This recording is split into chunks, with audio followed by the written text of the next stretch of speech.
the first tip is to understand where your fear is coming from. Fear stops a lot of people from changing more than anything else. It keeps people rooted in their old lives. And I think there are three main fears, or three main categories of fears. There's fear of rejection, fear of loss, fear of the unknown. I take fear of the unknown. Everything about your future is unknown. Everything when you step across the line, especially when you're making a change in your life, is unknown. I was really afraid of what my life was going to be like once I stopped drinking alcohol. But you know what my biggest fear was? Missing out on my precious booze. Missing out on my ability to be able to escape, to stick my head in the chemical sand for a while. And the reality was, I knew the path that I was on was one that was leading me to a place that I didn't want to go, right? A downhill slide, a spiral into all kinds of sicknesses and illnesses and diseases, followed by an early death, a much earlier death than I planned anyway. I didn't know the exact details of how that was going to unfold, but the downhill slide was already well in progress by the time I stopped drinking alcohol. So it was only a matter of time, right? That is the proper fear. That's a real fear. That's a fear that that's a fear that you can expect to happen, right? A fear that was going to come true if I didn't change. And you have to look at that from your own perspective as well. Then there's the fear of loss. What exactly are you afraid of losing? What was I afraid of losing?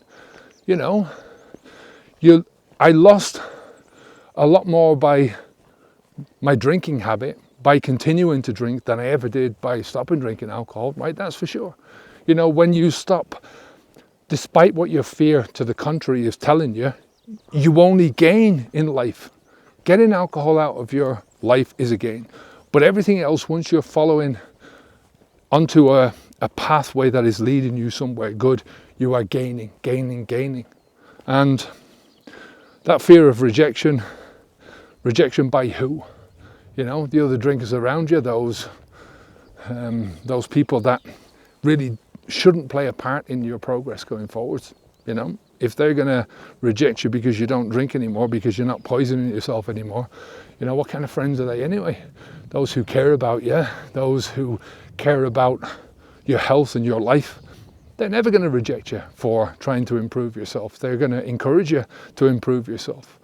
I think fear of rejection is also a kind of fear of failure, that if we fail in life, we're going to be rejected. How much of failure in your life, how much of the failure is going to happen in your life because you continue down that path of continuing to drink. There's literally nothing to fear once you stop drinking alcohol. Completely the opposite. And it's not that difficult to pull this off, right? Stopping drinking alcohol. Right? Keep the alcohol out of your mouth. That's the first step. Follow a good process. I'm here to help you with that if I can. Focus your mind forwards to what you want in life instead of backwards to what you used to have. And think about what you used to have, right? Focus on building yourself a life where you are a stronger, much more resilient, confident person in your life, and you will never need alcohol again. You'll get rid of that fear as well.